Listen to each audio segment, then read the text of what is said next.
Want to shop Walmart Black Friday deals first? Walmart Plus members get early access to our hottest deals. Join now and get 50% off a 1-year annual membership. Shop Black Friday deals first with Walmart Plus. See terms at walmartplus.com. This episode is brought to you by Allstate. Some people just know they could save hundreds on car insurance by checking Allstate first. Like to check the date of the big game first before you accidentally buy tickets on your 20th wedding anniversary and have to spend the next 20 years of your marriage making up for it. Yeah, checking first is smart. So check Allstate first for a quote that could save you hundreds. You're in good hands with Allstate. Savings vary. Terms apply. Allstate Fire and Casualty Insurance Company and Affiliates. Northbrook, Illinois. Move your career further, faster in just 2 days with a Harvard Professional and Executive Development Program. Advance your leadership skills, craft smarter business strategies, build your network, and transform how you work and think to keep your career moving forward. You'll earn a certificate and can add Harvard to your resume with Harvard Professional and Executive Development. Learn more at professional.dce.harvard.edu/Spotify. Bryce and Hunt make their way to the meat market, where Bryce hustles a satyr for the elusive and taboo obsidian salt. What Hunt does not realize is that she is also attracting the attention of the Viper Queen. A conversation with the Viper Queen has Bryce realizing she must look to where it hurts the most to find the answers she seeks about Danika. After Bryce and Hunt come to a tentative truce, they are summoned to Luna's temple by Ruhn, where he admits to his search for Luna's horn. The day following their meeting, another brutal murder by the kristallos demon shakes Bryce to her core. The views expressed by the hosts are entirely their own and in no way represent the thoughts or intentions of the original author. This podcast is a discussion shared to spark thought and conversation on the characters and themes of this novel. The interpretations presented in this podcast are just a few of the many possibilities. Listeners are encouraged to read along and share their own analysis of the text. Though the hosts speak mostly within the constraints of this book, series and extended universe spoilers may be discussed with or without warning. Explicit language as well as themes of sex, violence, abuse, depression, self-harm, and death will recur throughout this podcast. Listener discretion is advised. This is part 1 of this week's episode. Stick around for part 2, which releases on Thursday. Welcome to Book Talk for Book Talk, a podcast where we deep dive into the writing of your favorite novels. This season, we are exploring Sara J Maas's first installment in the Crescent City series. This is Jac. And I'm Amy. This week we're discussing chapters 18 through 24 in A House of Earth and Blood. The question we're asking ourselves this week is this the beginning of Bryce and Hunt's love story? And if so, what has triggered it? Themes we'll see in this section include sex and self-punishment. In chapter 18, we pick up at the meat market, and Hunt does exactly what Bryce wants him to do, and that is showing up with flares, bells, whistles, angel wings, and all of the above. And immediately we go into some really heavy sexual undertones. Quote, "He was going to throttle her. Someone should have done it a long fucking time ago." So to me, this proves that SJM reads smut. Like, I think that's a well-known thing. And in case people don't realize, throttling actually means choking, not like spanking. Oh, yeah. I always thought it was like beating up. Same. Like, I thought it was like, I assumed spanking, like gonna throttle them. Well, because a lot of people say it, I think, in that context. Yeah. No, they're wrong.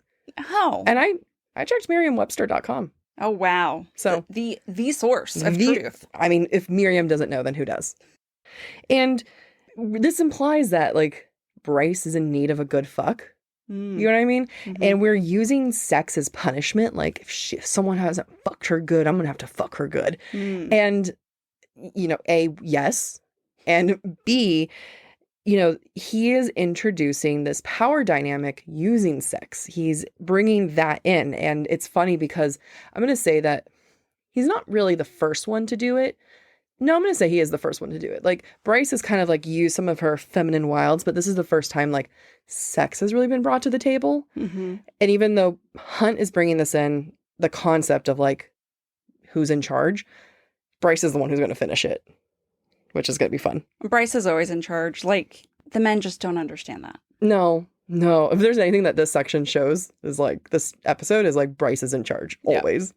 And, you know, kind of like I was saying, that this is Bryce's preferred method. Like, Hunt is kind of imitating Bryce here. I mean, not here at this quote, but I'm going to give you a quote. Bryce batted her eyelashes, fluffing out her helmet hair. Good thing you made such a big entrance. No one would dare touch it now, not with the Umbra Mortis as my wrathful companion. Bryce is the queen of weaponizing the feminine. She is the one who does that. And again, like, Hunt is kind of channeling Bryce with this throttling aspect, but he's kind of bringing in that like masculine energy, you know, like, I'm gonna dick her down good. That, I know this is really graphic, but like, these are the things I've heard guys say. Yeah. But at the end of the day, Bryce calls him out. She calls out his fragile masculinity and says, quote, I'm sorry if your fragile ego can't handle that I know what I'm fucking doing. I just really love that the book is cursing for me. Yeah. Like, sorry, Mom, I'm just quoting the book. Yes, I am. Oh my God, we just... You literally just said something on my bingo card. I know. Damn it. All right, we gave you one spot there. By the way, we just created my bingo card today. Yeah. So that's why I remember at this moment. Yeah, so episode 5, if you haven't created a bingo card, do it now. Have fun. Now's the time. There's still plenty of opportunity. As far as we know, I don't know. This is like, who knows what happens in the future. True. When I was reading for this episode, there was just so much sex and sexual undertones referenced in these, especially these initial chapters, that I was like, well, I'm just going to let Jac do all the talking because sex is not my lane to talk about. It's not in my lane. But you know what? It can be your lane now. Go ahead. Thanks. Go ahead. I'm trying to stick in my lane. Actually, that's me to segue to a different aspect of what's going on here. So Bryce and Hunt are at the meat market. On one hand, we get a lot of information about the meat market, and on the other hand, we get no information about the meat market. So here's something that we do learn. Quote, the meat market had its own laws and methods of enforcing them. The Viper Queen had ruled the meat market for longer than anyone could remember. Hunt made a point, as did all angels, of staying the fuck away from the serpentine shifter, whose snake form, rumor claimed, was a true terror to behold. So this is really important information because angels are at the top of the food chain, just under Asteri. Yet in this situation, the Viper Queen trumps all angels. Like, she is more terrifying than angels are, and it almost begs the question, is she just as terrifying as the Asteri are? Think about it this way. Micah, as governor, rules Lunathian, yet the meat market, one tiny section of Lunathian, gets to disregard everything and is only ruled by the Viper Queen. I mean, you know, my immediate instinct is like, because she's a woman. But then on the other half, she's stronger and more powerful than the angels because she doesn't report to anyone. Right. You know, like maybe the angels are just as strong, but they're all on a tight leash by the Asteri. Yeah.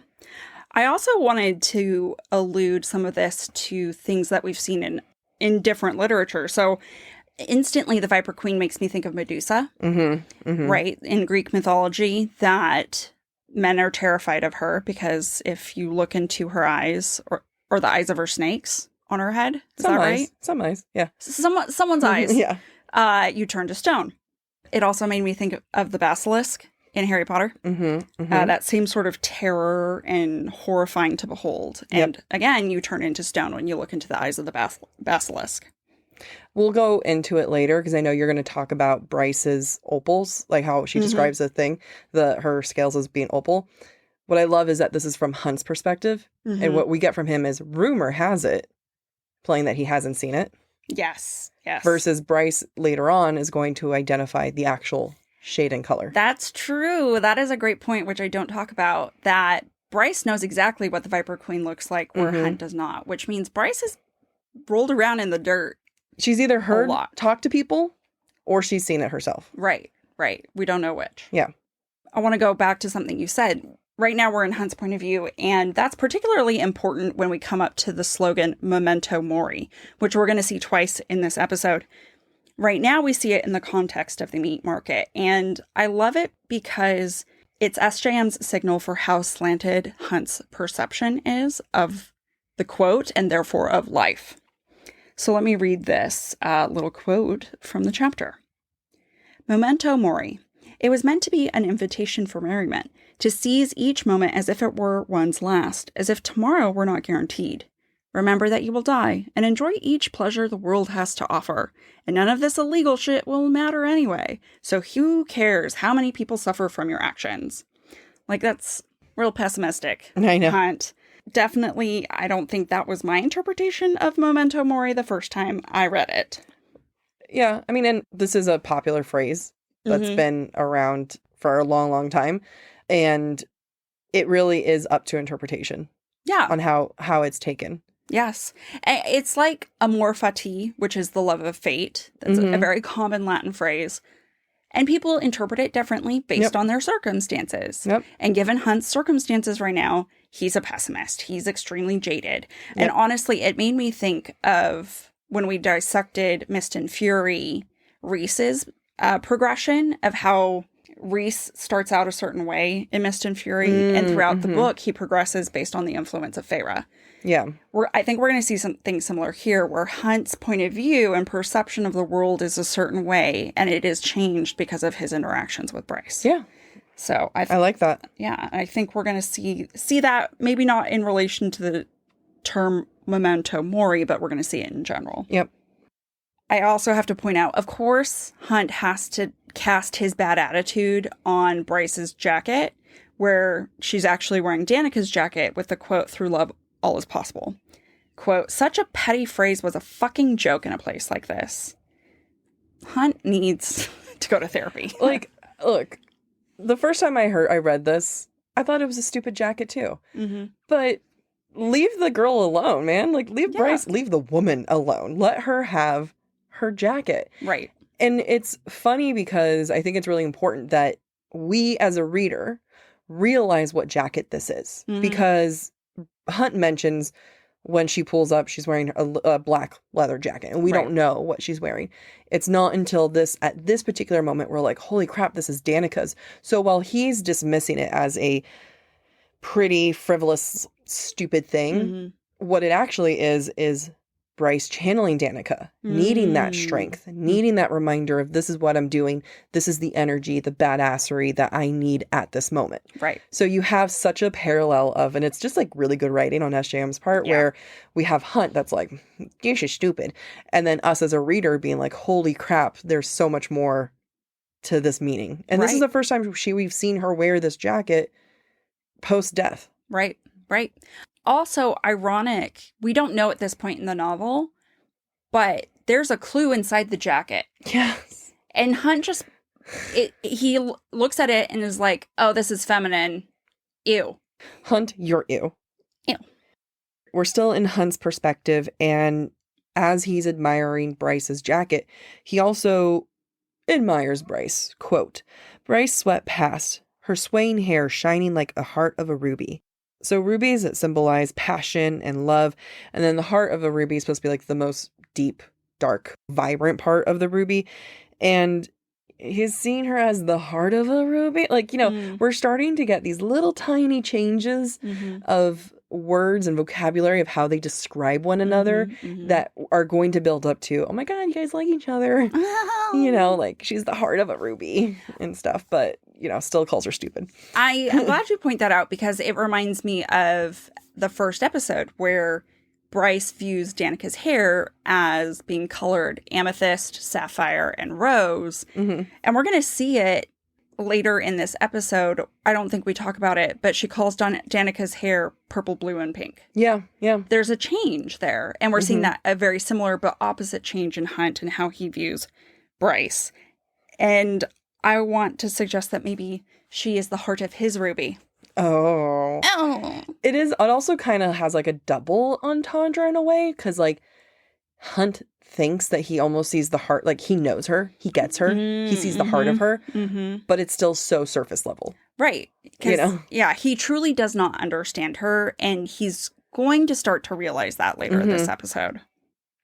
I also want to point out that when Bryce and Hunt enter the satyr's office, The satyr has green carpet, just like Jessica's gallery, and it's so off-putting to me, maybe because I worked in an office that had green carpet from the 80s, and so I have a visceral reaction. Why are there so many places in the city in Lunathian that has green carpet? I think it's because it's the closest thing that they can get to having grass, and that's taps into their fey nature, and being connected to nature is important, and that's why everything's fucking green. I'm not a fan of that, but I'm a fan of your idea. Thank you. Not a fan of nature. Yeah, fair.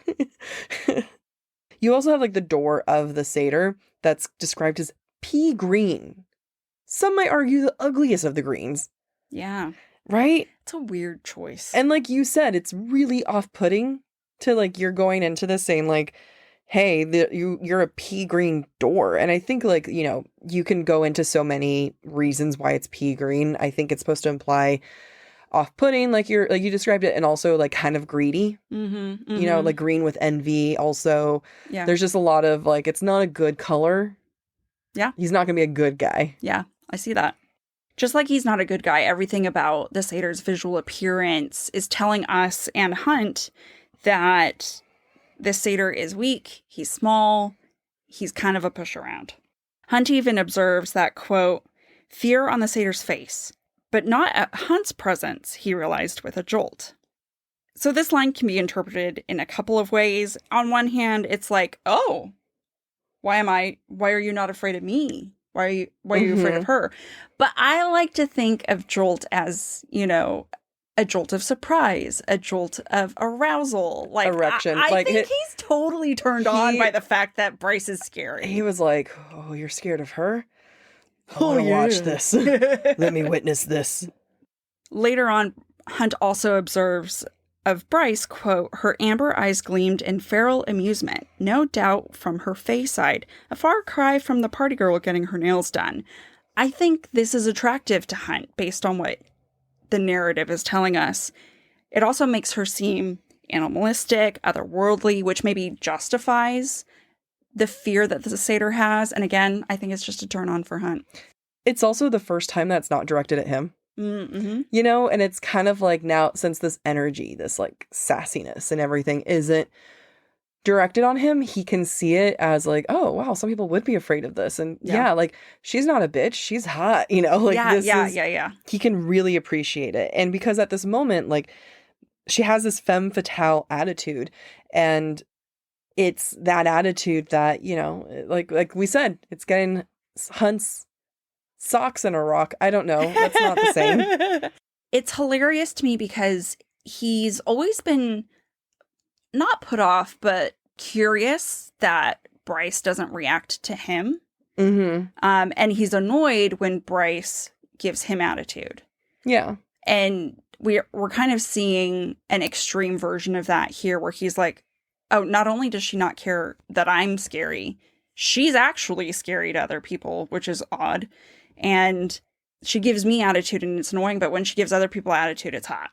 Yeah. And I also wonder, so, you and I just did a lot of hyping up of Bryce being you go girl, be scary. Bryce isn't scary. No. Her employer is. Right. He's not afraid of Bryce. He's afraid of Jessica. Right. Everyone there knows that she works for Jessica. Right. And everyone's afraid of her. So Hunt, I think, is still turned on by everything. Right. Mm-hmm. But it's almost wow, here's this human fae who has no power, is still able to weaponize something in her arsenal. Yeah. And rather than when Hunt could easily poo-poo this moment and being God, it's not even about you. People are scared of Jessica. He's not. He's kind of saying yeah, this is great.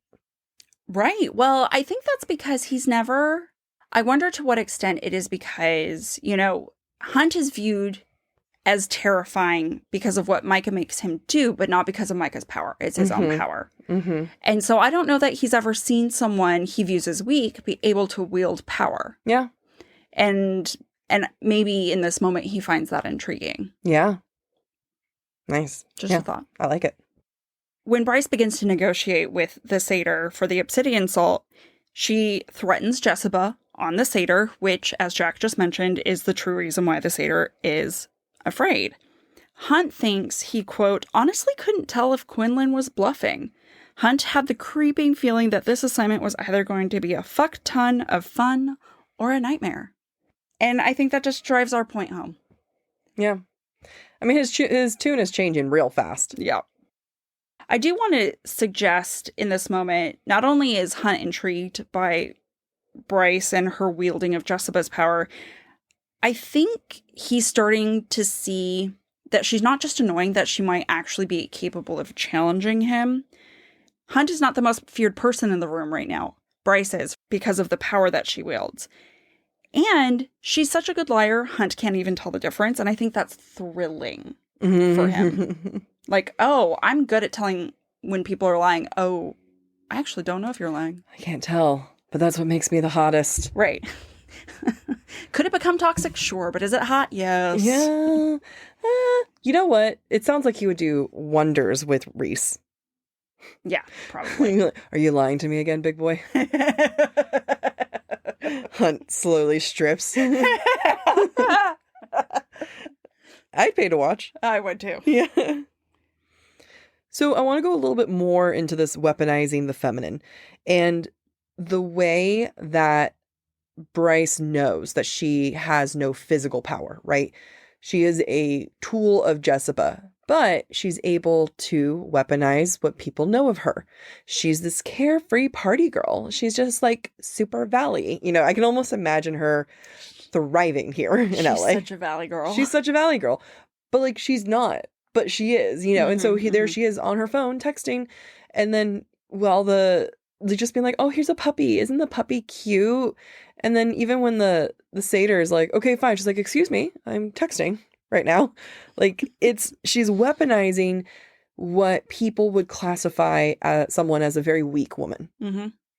People shit on valley girls all the time. Mm-hmm. People shit on women in general. And this is one of those moments where now it's terrifying. Her indifference, her quote unquote selfishness and being absorbed in her own texting life is putting his life, the satyr's life now on the line.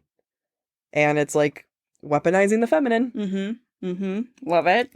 And I just admire her for it. I should do that more. I don't know if it would work for me, though. I'm trying to imagine you showing up to work suddenly talking like a valley girl. Oh my God. I don't know what that was, but yes. I don't even know how to talk. The thing is, you and I already sound like it. I think it's just us more exaggerated. And I don't even know how to exaggerate my already exaggerated self. It's the vocal fry that we don't have, or that we have when we speak really low. Right here. Yeah. Oh my God. Hey. I also want to make a note. Like, I don't actually know if Jessica is in on this. She's not. Yeah, right? She's not at all. I think she's just so used to Bryce's antics and knowing that Bryce will do what she needs to get the job done that she's just like, okay, I'll play along. Yeah. Yep. Which I appreciate. Also, need to point it out, because we've talked about it before, 7 pounds, 7 ounces of obsidian salt. SJM is just throwing the number 7 around constantly, and then she calls it out for us. So let me read the quote. 7, the holy number, or unholy, depending on who was worshipping. 7 asteri, 7 hills in their eternal city, 7 neighborhoods and 7 gates in Crescent City, 7 planets and 7 circles of hell, with 7 princes who ruled them, each darker than the last. My question is, if 7 is a holy number, especially when you see the fact that there are 7 circles of hell and 7 princes of hell, why would the Asteri pick the number 7 as well? Wouldn't they want to negate that number or make it less important by picking a different number for themselves? I mean, to me, it just shows that it really is that holy and magical. It's, that powerful. You know, that they're just like, we'll figure it out later, but we can't lose the 7 of it all. Right. Which is curious then that one of them is dead. And I'm using air quotes because I don't think the 7th Asteri is dead. And that's just one of my unhinged theories. But there's only 6 of them. The 7th seat is empty. So does that imply to us and give us a visual signal that the Asteri can be defeated. Yeah. And that the good guys will win the day. I mean, obviously, this is SJM. SJM believes in happy endings. So I think the lack of the seventh is intentional for that reason. Yep, completely. Now the Viper Queen shows up and we are in chapter 19. And the interaction between Bryce and the Viper Queen to me reminds me of like two girls in the bathroom. But like make it deadly. Okay. You know? Add a little bit of life or death into the situation. Bryce tells the Viper Queen, nice outfit. And the Viper Queen says, nice bodyguard. And then Bryce responds with, nothing going on upstairs, but everything happening where it counts. So remember when Hunt was trying to use sex as power? Mm-hmm. And granted, he kept it to himself, but saying like he wanted to throttle her. Well, this is Bryce using sex as power and doing it correctly.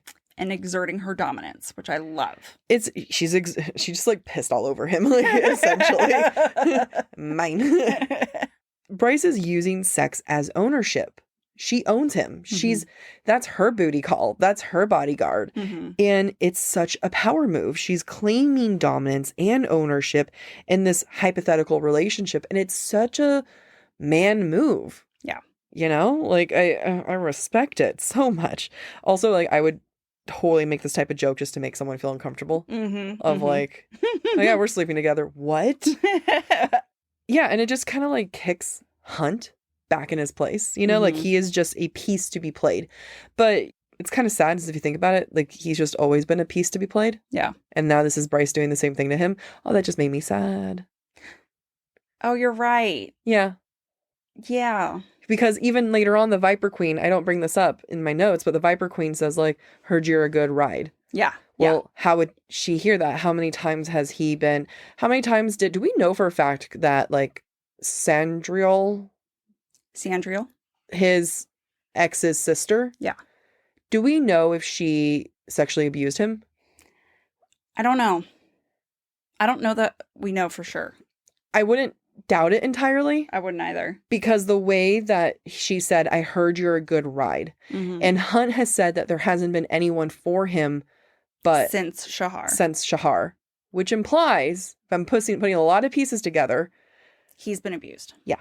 And now Bryce just played him like a piece as well. Implying that. It feels dirty. I just did that to myself. I did that to us. Yeah, I'm not a fan of that. Okay, moving along. So Bryce and the Viper Queen are both taking on the masculine role, right? Or they're both kind of like whipping their dicks around, essentially. Yeah. And similar to Bryce, the Viper Queen also weaponizes the feminine. Quote, the Viper Queen tilted her head to the side, the razor-sharp bob shifting like black silk. And I think this is why the Queen kind of likes Bryce. They kind of get along because like sees like. Right. And I think the Viper Queen is just capable of mutual respect. Yeah. Yeah. As long as you don't shit on my party, we're cool. And I think the Viper Queen would totally respect the fact of like, hey, you don't have any power, but like, you just came in here like you did. Yeah. Yeah. Good for you. Yeah. Good for you playing it like that. Forcing my hand. Woo. Love it. Fall has officially started here in Los Angeles, and that means we finally get to do fall activities. I have been counting down the days for when I can go to pumpkin patches, maybe even hit up an apple orchard, and I get to do all of it looking super cute in my Quince boyfriend sweater. This weather is perfect for my dark academia vibes, and I'm so excited to bust out my washable silk blouse because you know I'm going to be taking pictures. Quince is known for their Mongolian cashmere sweaters from $50. And that's not all. Quince has so many other amazing things on their website. All of those items are priced 50 to 80% less than similar brands. That includes leather jackets, cotton cardigans, soft denim. Like my entire fall wardrobe is genuinely turning into Quince wardrobe. By partnering directly with top factories and cutting out the cost of the middleman, we get savings as the customer. One of my favorite parts about Quince is the fact that they only work with factories that use safe, ethical, and responsible manufacturing practices. And they still manage to get premium fabrics and finishes for that, luxury feeling for every item that they have. Get cozy in Quince's high-quality wardrobe essentials. Go to quince.com/booktalk for free shipping on your order and 365-day returns. That's Quince, QUINCE.com/booktalk, BOOKTALK, to get free shipping and 365-day returns. That's quince.com/booktalk. Blinds.com's Black Friday sales event is happening now with our best deals of the season. Let our design experts help you make the perfect selection for your home on your schedule. We can send free samples right to you and handle everything from measure to install. With over 25 million windows covered, Blinds.com is the #1 online retailer of custom window coverings. Save up to 50% site-wide, plus doorbusters, and a free professional measure at the Blinds.com Black Friday sales event now. Rules and restrictions may apply. Move your career further, faster in just 2 days with a Harvard Professional and Executive Development Program. Advance your leadership skills, craft smarter business strategies, build your network, and transform how you work and think to keep your career moving forward. You'll earn a certificate and can add Harvard to your resume with Harvard Professional and Executive Development. Learn more at professional.dce.harvard.edu/Spotify. Well, the Viper Queen takes Bryce and Hunt down to her quote-unquote office, and I have questions. Okay. Based on the Viper Queen's appearance, you know, she's really well put together, her gold jumpsuit, her emerald earrings, her neat bob, and then we have the office, which has, quote, a dented metal desk, a scratched purple chair behind it, and pale green paint peeling off the wall in half a dozen spots. A computer that was about 20 years out of date sat like a fat rock before her, a little statue of Luna poised atop it, the goddess's bow aimed at the shifter's face. That just doesn't sound like the office of someone put together. No. And she says that it's, you know, it does the job, but I think it's a front. Mm-hmm. I think it's just where the public gets to see her. Agreed. And I just wanted to point that out. I think it does a different job where she sees how people react to that. Mm-hmm. I think it says a lot. Someone's reaction, the way that Hunt and Bryce just kind of look at each other like, what the fuck? Yeah. Versus other people who might treat her differently. Right. Or I bet it's one of those things where she discovers a lot about a person. Yeah. And how they treat her or how they act after seeing that type of place. I think... Also, sorry. Oh, I was just going to say, that's a great point. Thank you. Well, I was just going to be like, find a woman, the most put together woman. Now go look at her bathroom. I promise you it's been destroyed getting ready. True. But I don't think she got ready in that office. No. But I'm just saying, the most put together woman will have the most destroyed bathroom. I also want to take a moment to focus on Luna on top of the old computer. I don't know what to make of it, but we get so much information about Luna's appearance later on in this episode at Luna's temple. Mm-hmm. Luna is ever present in this series. Yep. She's everywhere. I think SJM is laughing at us. I think this is a reference I don't yet understand. and if it's just a cute detail, great. She did a great job. But I feel like there's more to it. Yep. Because the arrow is freaking pointing at the Viper Queen. Like, would you really point a statue of someone shooting an arrow and aim it right at your face? Yeah. Okay. So, I'm yes. Mm-hmm. You said that with such confidence. Okay. So later on, I'm going to make a point that whenever we see moments of Luna, it's actually images of what Bryce is going to do. Okay. So now I'm wondering if this is supposed to be like, because I feel like Bryce is Luna. Mm-hmm. Maybe not literally, but also like maybe, who knows. But like whenever we see moments of Luna, I feel like it reflects what Bryce is going to do. Okay, so this could be foreshadowing. This could be foreshadowing that Bryce is going to go after the shifter at one point. Yeah. I love it. Yep, thank you. Have to wait till Crescent City 3 to find out. Crescent City 3 still has not come out at recording. Nope. We're still a month away. Less than. Yeah, but it feels like a month. Let's also talk about what Jack brought up earlier, that Bryce knows that the Viper Queen scales gleam like opals. I have absolutely no idea why SJM would pick this. If I had to guess, it might be a sort of trick for us to trust the Viper Queen. So think of it this way. On one hand, the Viper Queen entraps people through her venom, and they submit to her will in the process. On the other hand, the Viper Queen's scales gleam like opals which mean purity and hope. So I think that the opals representing purity and hope, giving off like almost a celestial gleam, right? Yeah. Because it's white at its essence. I think it tricks people into deceiving her. I feel like I can't tell like what level of tricked I'm being tricked at. Yeah. You know what I mean? Like, because I'm also like, is this just a really obvious like way of SJM saying, hey, she's going to be one of the good guys? Right. Or I don't know. Is she being like, I'm tricking you to think that she's going to be one of the good guys, but psych, she's actually what I said she was going to be, and it's a bad guy. Yeah, exactly. I don't know. Exactly. I don't know. I'm confused. So the start of the chapter, we had Bryce owning Hunt sexually, right? Like, she's like, that's my bodyguard. But at the end, when the Viper Queen offers Bryce as a sex worker position, Hunt steps in. Quote, Hunt's hand was warm on her shoulder. She's not for sale. And now that I had this idea of like, what if Hunt was sexually abused? Oh. Right? Oh. Oh. What was your previous point, though? No, that was it. Oh. No. So my previous point was just like, you know, an ownership versus ownership. Like, Oh. you know, Hunt, the chapter started with Bryce kind of owning Hunt. And then now it ends with like Hunt kind of owning Bryce in a way of like, yeah, she's not for sale, almost like implying like she's mine type of Right, energy. right. But now I'm like, what if he's just coping also?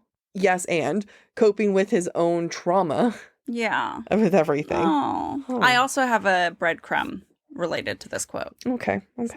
So That's good. more later. Yeah.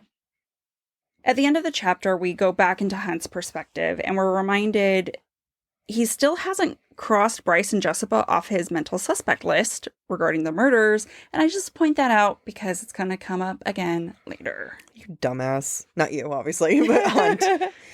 Yeah. But what's important here is that SJM, this is not the first time SJM has reminded us of this.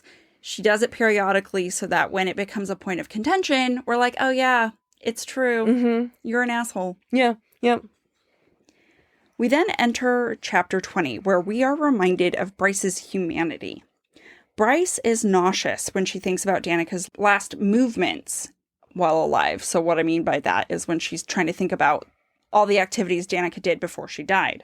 Bryce is weak in the face of death when death looks like Danika's death. So thinking about Tertian, thinking about Danika, she gets weak. And it's something we're going to see again real soon.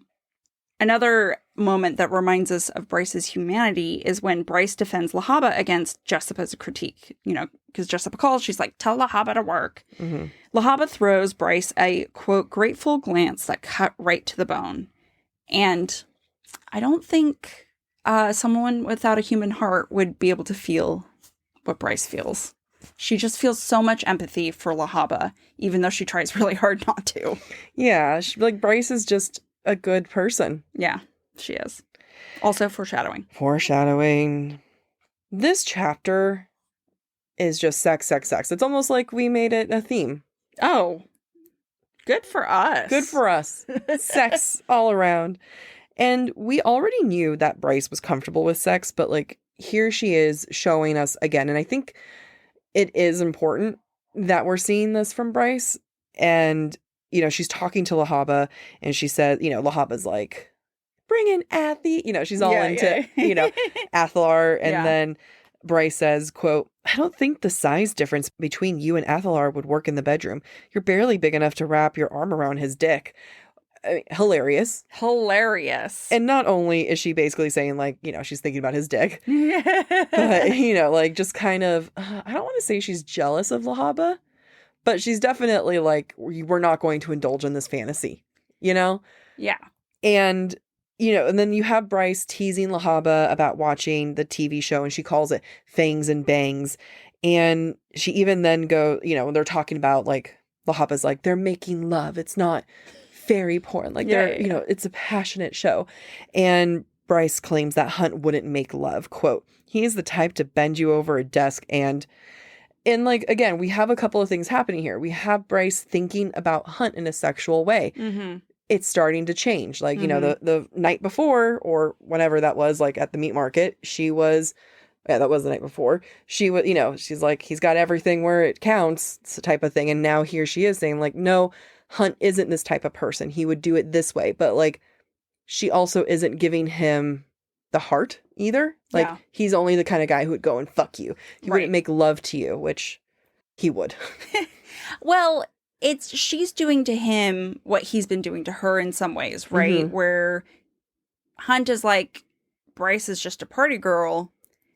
Bryce is thinking, well, Hunt's just a fucker, not a lover. Yeah, he wouldn't do anything. You would just wrap your little firearms around his cock, which I'm like, why are we not concerned about that? Like, you're a fire sprite. Why is our first concern you can't reach? We Mine don't would be want to give him your first degree burns. Yeah, like, you're on fire. You're going to set his pubes on fire. Put the concern where it went. Now, if she was a water sprite, okay, I bet that would be great for him. So Bryce is thinking about Hunt sexually, is what we're saying. Yeah, I'm going to say that. I'm going to say that's my conclusion. Thanks. Great conclusion. You're very convincing. Thank you. I love that Hunt is quick to come to Bryce's aid when she calls for help. Mm-hmm. And to me, that indicates a change. However, what has not changed is his willingness to judge her and judge her constantly. Quote, Hunt shut the door after himself. A little early to be drinking, isn't it? She didn't bother to correct him, just took another sip and slid into her chair. Is she drinking a flask? It's just a bottle, like a water bottle. Yeah, it's a water bottle. In her desk. Yeah. It's like a reusable water bottle. Yeah, but it's like, if I saw you drinking from your Stanley, I wouldn't be like, hey, slow down there, champ. Right. Or you would, just to be funny. Yeah. And it's a stupid joke. It is one that I make all the time. But yeah, like, it really is like, he's at this point actively trying to judge her. Right. So why is he doing that? Is it, it just convinces me that Hunt is fighting his attraction to Bryce because we've talked about it before, but I think, we're seeing the attraction grow on Bryce's part. We're equally seeing it on Hunt's part as well. Yeah. And that brings me to my question. Why the fuck is Hunt all sexy polite with Lahaba? It's a way of being sexy to Bryce without being sexy to Bryce. Showing that he's capable of being sexy? He's like able to put moves on if they're not on her. Because if he were to hit on her at this point, she would laugh at his face. Right. Like, there's no safe way. But even if he were to kind of like do that like intimidating fake hitting on you, yeah, it would never work for the Bryce of this chapter. Right. Doing that to Lahaba, the reaction that you get is Bryce having to sit up a little straighter, having to, quote, shake off the effects of Hunt's voice. Like, there's things that are happening where, and it's the same way if you think about, like, he did this with Syrinx, where he was like, good little beastie. Oh, yeah. Right? You're right. Doing this, like, positive affirmation other than Bryce. Right. He doesn't think he's capable of charming Bryce because Bryce doesn't want to be charmed. Yeah. So he'll charm everyone around Bryce instead. Which is what I think we're going to see with her parents later on in this novel as well. Yeah, you're right. I don't know that that's intentional on his part. Maybe it's just natural. Yes and no. I think, when he complimented Syrinx, like, that's a good little beastie, it is intentional. I'm going to say that the Lahaba one is intentional too. Right. Okay. Like, so far, I mean, I don't know if it's, like, as intentional as, like, if I do this, maybe Bryce will be horny for me. Yeah, right. I don't think it's that intentional, but I think the treating other people differently is intentional. Right. Probably because he thinks it'll annoy the shit out of her. Exactly. Because she annoys the shit out of him sometimes. Yep. And so it is that moment where Bryce thinks, well, maybe Lahaba was right about how attractive Hunt is. And it's like, finally, you admit to it. We're like over 200 pages in, and she's just now saying, all right, he's a little hot. Yeah. 25% of this book. Slow burn. Now, Bryce thinks this, and then they descend into the library below the Antiquities Gallery. And I want to suggest that this is extremely important from a symbolic point of view. Now, mind you, the gallery, the library, none of this belongs to Bryce, but it's where she works. It's where she spends all of her time. It's the place that she returned to after Danika's death. So in a lot of ways, the gallery and the library have become Bryce's inner sanctum. I want to further my point through the following evidence. Prior to Danika's death, Bryce used to do dance workouts in the library. And we know dancing is very important to Bryce. It's also where Bryce goes when she needs to access memories about Danika that she's been trying to avoid. So she's unlocking those memories from inside her. When she tells Hunt about the library before they go down into it, she's very solemn about it. Quote, "A lot of people suffered and died to preserve what's in the library downstairs." And although Bryce is talking about books in that moment, I think she's thinking of her own secret that she keeps hidden, just like the books in the library are hidden. So in a lot of ways, she's thinking about herself. It's significant then that Bryce lets us know that only Jesiba, Lahaba, Syrinx, and Danika have been in the library other than Bryce herself.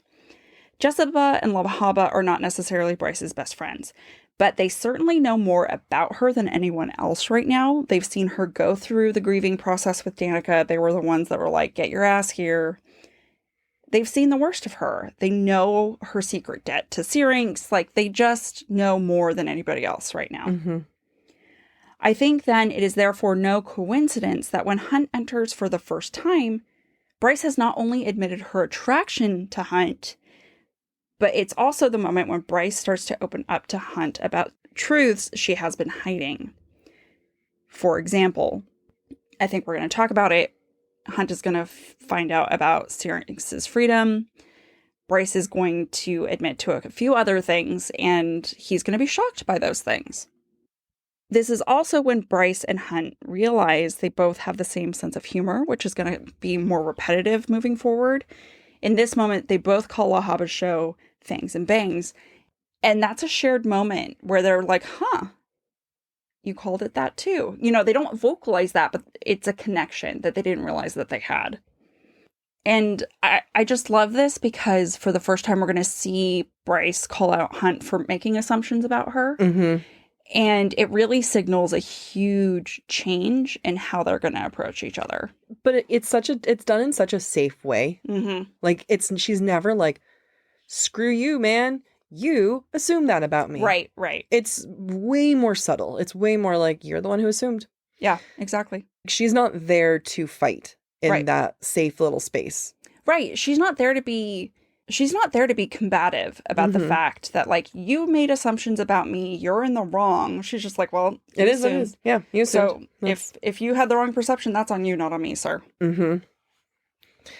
One of the perceptions that Hunt has and realizes that he was so very wrong is Syrinx. And he thought that Syrinx was one of those luxury designer pets that we all know about. Oh. You know, and he's really affected by the truth that Bryce bought Syrinx's freedom. So Lahaba explains that Syrinx was bought and sold over and over, and that no one stepped in for Syrinx until Bryce did. Just like no one has stepped in for Hunt. Even before he was a slave. He was, which we'll find out, we'll talk about in a little bit. Like, we find out that he was only 33. Yeah. When he became a general. Like, he went into training way young. Right. And, you know, bought and sold. And Bryce explains her actions by saying, quote, "Because that warlord wanted to hunt and break him until he was a fighting beast. And Syrinx is my friend, and I was sick of losing friends." Now, just like imagine being Hunt. Hunt was made into the beast that he is. Yeah. He was made into that fighting machine because his power, he only views it as a power to kill. Yeah. Versus, you know, bring that power over to our world. Electricity gives life in so many ways. Right. That's not how electricity is made there. So it's not like, lightning, electricity. let's light this light bulb that's made with first light. It's not viewed that way. It's purely a gift of destruction. Yeah, that's a great point. Something I'm going to say in the breadcrumbs later, but I'll allude to right now is, in a way, and you've also kind of alluded to it, Syrinx is the parallel for how Bryce will treat Hunt. Yep. He's just a little beastie. He's just a little baby boy who needs to be taken care of. It's in this moment that we start to learn through Bryce's own self-reflections that she is punishing herself hardcore. Let's take this for example. Quote, Bryce hadn't shown up for therapy appointments, not because she didn't believe it would work. No, she knew it would work and help and probably make her feel better, or at least give her the tools to try to do so. That was precisely why she hadn't gone. That's hard. It is hard. You're seeing how much pain she wants to be in. Like, she feels like she doesn't even deserve to heal. You know, just as a reminder, Amy and I are very, very pro therapy. And, you know, it doesn't work right away, Bryce. Like, you're not going to go in and feel better. It takes so much time. And, you know, sometimes you have to look for different therapists. I'm talking to Bryce as if she's here. But, like, you know, it just, I want to walk away being like, guys, don't Bryceism this one. Go to therapy. Go to therapy. Well, but here's the thing, and here's the thing I've learned through personal experience is you can have people telling you to go to therapy, but you won't go to therapy until you're ready to go to therapy. It is such a truth of, like, people go when they go. Yeah. There's no force in that. Yeah. And Bryce is one of those where you're like, come on, Bryce, just go. You can do it. Just go. You can do it. I believe in you. I also just want to take a moment to appreciate SJM's use of, like, dick and pro tips and foul language everywhere because it just makes the narrative more endearing for me because it's Bryce and everyone, Ruhn, Hunt, they're us, right? It's not like reading Pride and Prejudice, despite how much I love it. It's not like reading ACOTAR because they've got our lingo. So just want to give a little clap and shout out to SJM. I mean, it makes quoting things more fun for me. Oh, yeah. For Mom, sure. I'm just quoting the book. Related to language, let's talk about the fact that Bryce taught herself the old language of the Fae. I cannot relate. First of all, the fact that she knows the old language of the Fae is a breadcrumb. Just saying that and leaving it. Also, the fact that she teaches herself, that is some difficult shit. Yeah. It doesn't matter what language you're learning and how similar it is to your current language. It's difficult to learn another language. So, to me, it signals, A, not only is she brilliant, but B, she wanted so badly to be loved and accepted by the Fae part of her family. Her father, I mean, I don't know if she knew Ruhn existed before her father, but, you know, well, no, she said she did it for her father. She did it for her father. She said she did it in hopes to impress him. Oh, yeah, you're right. I didn't write that in my notes. Yeah, no. Like, she goes in being like, Daddy, please love me. I learned our old language. And then he rejects her. Yeah. And because of that rejection, she never learns another language ever again. And what that's telling me, A, wasted talent. I would kill for that talent because that is not a talent I have.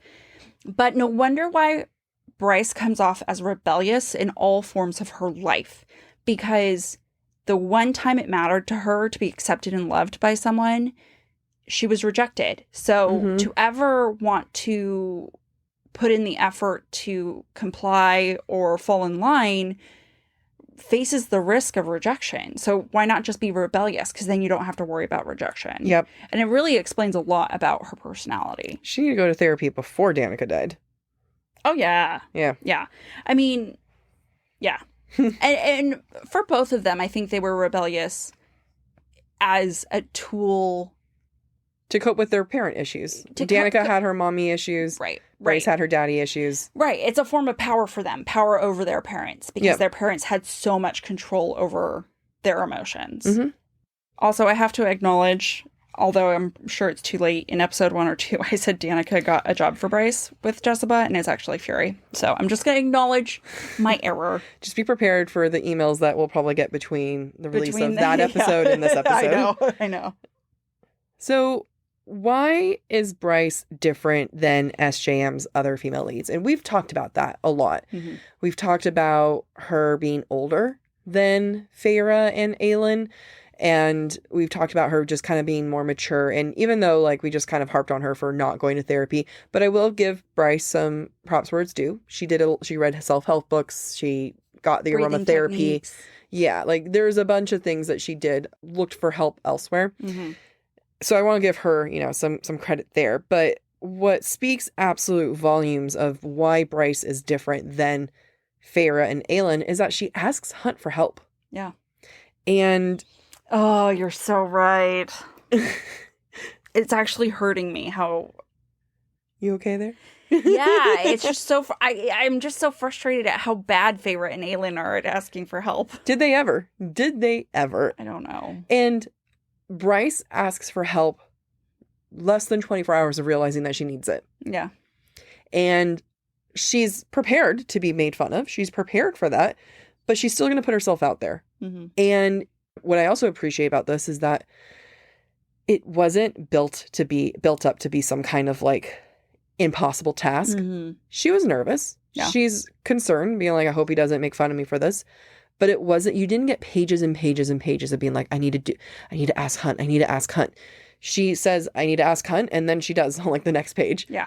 And that just shows how much more grown she is from her counterparts. Yeah. I think that's an excellent point. If I think about her journey thus far between Earth and Blood and Sky and Breath, Bryce is resourceful in a way that Feyre and Aelin were not. Feyre and Aelin are very resourceful, but Bryce is resourceful because she's willing to utilize the people around her and ask for their assistance and get their buy-in in the process. And why is that? Because unlike Feyre and Aelin, she's the weakest one around. Yeah. Now, granted, Feyre in the first book was weak, but she wasn't with her sisters. Right. She was the strongest one there. Right. She, at the end of the day, she knew she had a bow and arrow and could fight and could do all these other things. She was a survivor. Aelin, assassin. Yeah. Very, very talented. Very talented assassin. Bryce has no power. Yeah. Bryce has no, I'm going to kick your ass. She's like, I'm going to pirouette. I don't know. Like, is that pirouette? Pirouette. Perrier. Releve. Plie. That one. Releve. Plie. She can leap like a champ. But she can't leap? I don't know. I'm just saying. Pas de chat. Yeah. Basically, she can't fight. I used to teach ballet, so I know these words, and I can't remember them right now. Yeah. So all that to say is that she can't fight, but like, that's why Bryce was made to be able to ask for help. Yeah. And rely on those around her, because if she didn't, she wouldn't be able to survive in this world. Right. Asking equals survival. Yep. Before we wrap up this chapter, I have to do a little angel's number thing. Hunt is 233 years old. This is where we find out he was 33 when he was general of Shahar's army. So let's talk about the different angel number meanings of 233. When you Google things, no one's consistent. Everyone has a different meaning. So I'm just going to read some of the ones that I found. 233 delivers a significant message about nurturing our connections and sustaining relationships. It serves as a gentle reminder of the essential role friendships and relationships play in our lives. These bonds are like lifelines for our mental well-being. Yeah. Sound like anything important to these characters? Another meaning is that 233 is a message and reminder that a twin flame reunion is a powerful opportunity for co-creation. I love the reference, love/hate the reference to twin flame. But, if you've watched the documentary, Yeah. And finally, 233 is a message about manifesting your dreams, to be more confident and believe in yourself because you are in control of your success and what you want most in life. And that just feels very relevant to both Hunt and Bryce right now. And if anyone's listening. Yeah. Maybe they're listening and it's 233. Oh, yeah. Ooh. Very true. Let us know. Thank you for listening to part 1 of this week's episode of Book Talk for Book Talk. We encourage you to rate and subscribe to our show on your preferred podcast listening platform. Tune in Thursday for part 2, where we finish covering this week's chapters. We would love to hear your thoughts based on today's conversation. You can submit your comments to our form at booktalkforbooktalk.com for a chance to have your feedback discussed during a future mini episode. If you're enjoying the podcast, please visit our website, booktalkforbooktalk.com, to view our latest merch and learn about supporting the show through Patreon, Ko-Fi, or Venmo. Bye.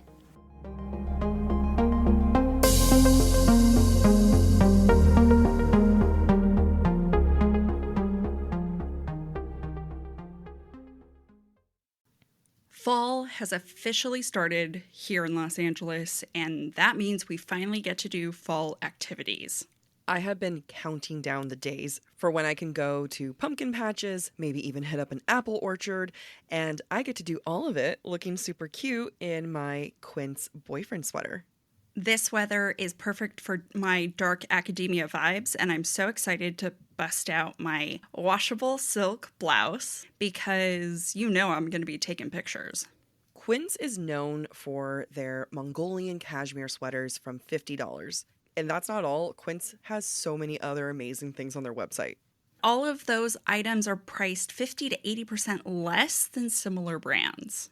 That includes leather jackets, cotton cardigans, soft denim. Like, my entire fall wardrobe is genuinely turning into Quince wardrobe. By partnering directly with top factories and cutting out the cost of the middleman, we get savings as the customer.